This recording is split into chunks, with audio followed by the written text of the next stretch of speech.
fair dinkum Aussie, mate. Look at this. This is Roglic. There's a motor in that bike. No, there's not. It just looks like there is. The pedals are spinning.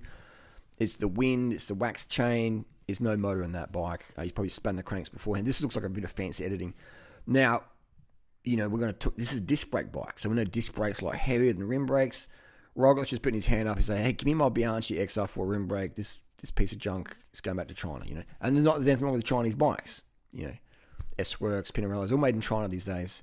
Nothing wrong with the China carbine bike. But yeah, this does look very suspicious, but no motor in this bike. This is just, this obviously been edited. He spanned the cranks with his hand, and it's just sort of the free hub bodies caught there. Maybe the rotor's a bit bent, and it's just catching, disc brake bikes. There's always, that's an S5 as well. That bike's over 8 kilos. So there's always going to be problems with an 8 kilo bike. Anyway, let's get into the deal. I wouldn't blame Roglic, though, if he put a motor in his bike. The S5 is an absolute tank slug of a bike. This is a Cervelo S5. Is this the fastest bike in the peloton? Depends who's riding.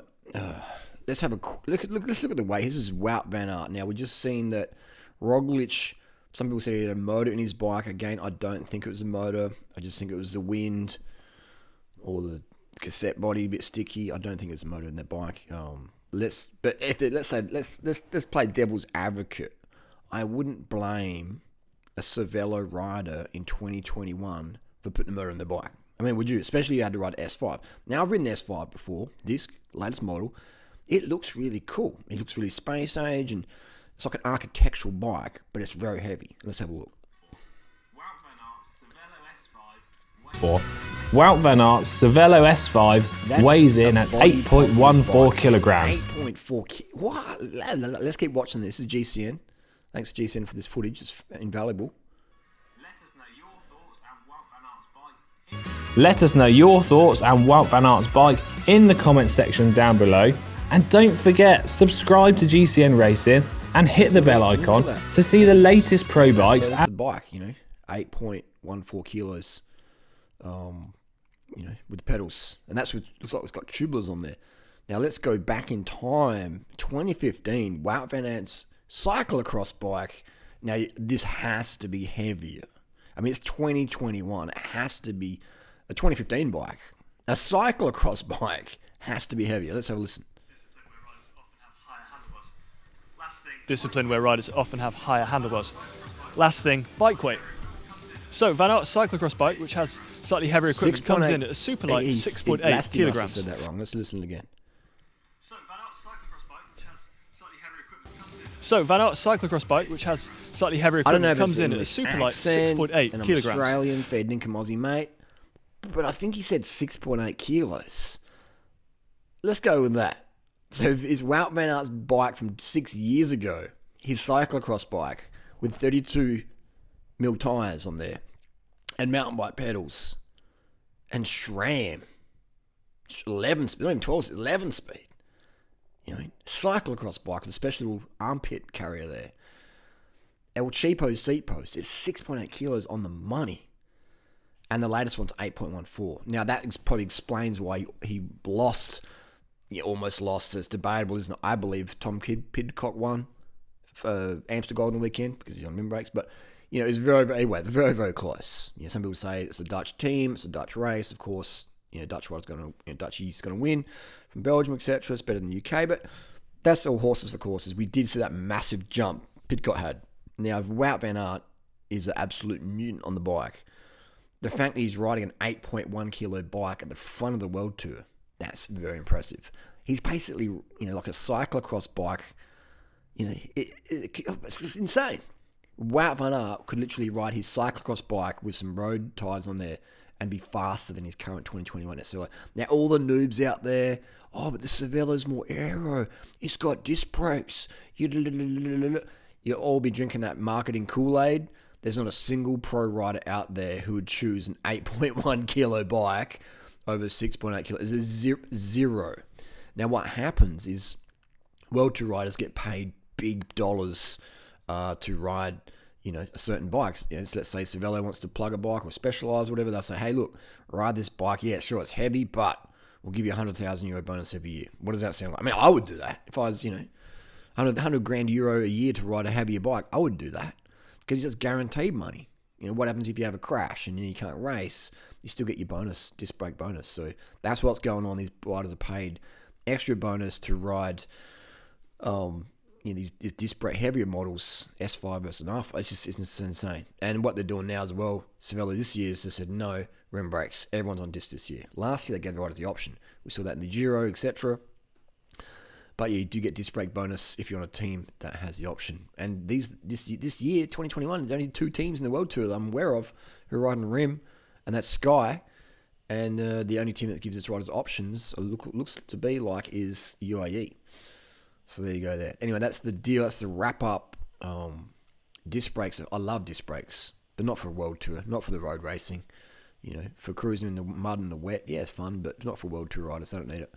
Anyway, that's the wrap up. That's the deal. Was there a motor in Roglic's bike? I don't think so. It definitely looked like it, but I think that was just some fancy editing. See you soon.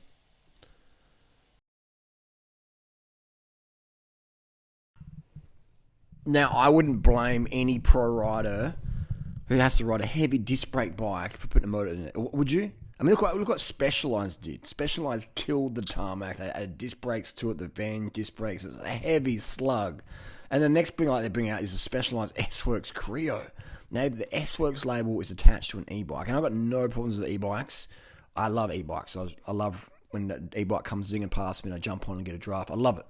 I'm a huge fan of e-bikes. I'm just saying that these heavy disc brake road bikes, they have no place in the pro peloton. How the heck, and this is first world problem video, but how the heck is we got star athletes out there, we're giving them these 8 kilo road bikes. 8 kilo road bike. What is that? Wout van Aert was using caliper brakes on his cyclocross in the mud. And then his sponsor's like, no, dude, you got to have discs because we've got to sell it to the noobs. You got to use discs. And he's like, okay. And then in the road, he's riding his Bianchi rim brake. Now, like, oh, no, you got to ride discs. We've got to sell it more to the noobs. It's just this profiteering at the expense of performance. I'm all about performance. Performance-enhancing bikes, performance-enhancing drag outfits, or whatever, you know what I mean? Just the performance enhancement, all about that. But these disc brakes on the road, it is just no World Tour rider wants disc brakes on their bike. Noobs out there, there's kids out there who believe the Specialized marketing or the Cervelo marketing, whatever, like no World Tour rider, if you ask them after a few beers, off record, behind the scenes, they all despise this disc brake movement, but they're paid to ride them. They can't put their hand up and say, hey, I mean, Chris Froome sort of said that, but Chris Froome's, he's the alpha dog right now. Chris Froome sort of says almost what he wants, but everyone else has got to toe the line. All right, so read between the lines, kids. All right, read between the lines. Don't drink that disc brake Kool-Aid on the road bikes. Now, if you like disc brakes, then that's awesome. But I see people riding disc brakes and crits, and I'm just like, and they're on the keyboard, dude, I wouldn't know anything, dude, I'm just an idiot. It's like, bro, your second ever bike is a Tarmac SL7 or Revenge, and all of a sudden you're the expert, you know what I mean? You got suckered, man. How much did you pay for that Chinese carbon bike? With the brand name logo on it? And nothing wrong with stuff made in China. All coming out of China these days. Nothing wrong with that. I'm just saying, why would you spend so much money on a Chinese-made frame and then come back to me and say, oh, it's made in Taiwan, or made in the US. No, it's not, mate. It's made in China, or it's made in Vietnam. Nothing wrong with that. All right? Chinese, great food in China. Good vegan food. Just saying, you know what I mean? These noobs out there, man. These noobs out there who, like, far out. I would be embarrassed. I've got 24 years racing and bike industry experience. If, let's say there was someone into pianos, had 24 years of selling pianos, competition, just a pianist for 24 years, and I've been playing piano for a year or two, and then I'm like, nah, mate, you don't know nothing. I've been doing this for a year or two. I know more than you. I'd feel like an absolute douchebag for pretending I knew more than someone who's got like 24 years experience. And not just experience, but my mindset is always chasing enhanced performances. What's better for me, what's better for the longevity of a person or an organism or whatever. I'm always chasing performance. I'm not chasing fashion. I couldn't give a crap about fashion. I mean, if it looks good, that's a bonus. But fashion, I choose performance over fashion every single day. This jacket's 10 years old, all right? This hat's 7 years old. Most cyclists would not wear a hat this worn or whatever. They'd chuck it in the bin and get a new map hat or whatever. So always chasing performance here, all right? So understand that. I'm performance oriented. The World Tour riders who write to me about nutrition and weight loss, they want performance tips from me. No one comes to me for fashion tips.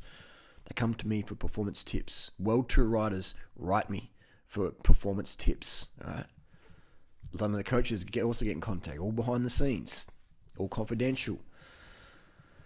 And these noobs out there who just like, oh my God, I'm just like, man, you are just tripping, man. The arrogance, again, I maybe sound a bit arrogant as well, but it's it is very random. I remember 7 years ago, a World Tour rider, I won't mention names, so I don't want to be like a name dropper. Watch my videos maybe for that. He's like, wow, durianrider. I'm like, mate, all of us, we know who you are. All of us, we laugh at your videos. We find them entertaining, and all of us listen to what you say about carbohydrate, and all of us agree. Some of our nutritionists don't agree though. And he was speaking in like an Austrian accent, and that was like 7 or so years ago, to and under. And every year since then, it's like more and more riders got durianrider, durianrider, because they're all performance. That's what it have to be, performance obsessed. And nutrition, you can control that. What bike you get given by the sponsor, you can't control that. You have to put up, you have to shut up. And that's how to deal with it. Anyway, that's the ramble. That's the rave. I love my disc brake bikes, man. I rode my Ebike tonight. Love the disc brakes. The big 180 rod on the front, just pulling up. Power. Disc brake power. Big fat 50 mil. Actually, I got a 2.2 mil tyre on there. So much control. A skinny little 23 mil tubular with disc brakes in the wet. Recipe for disaster. Recipe for disaster. I love tubular tyres. I love rim brakes. I love that feel.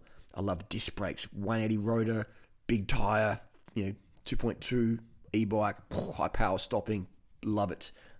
Disc brakes and the skinny road tyres, they don't mix, all right?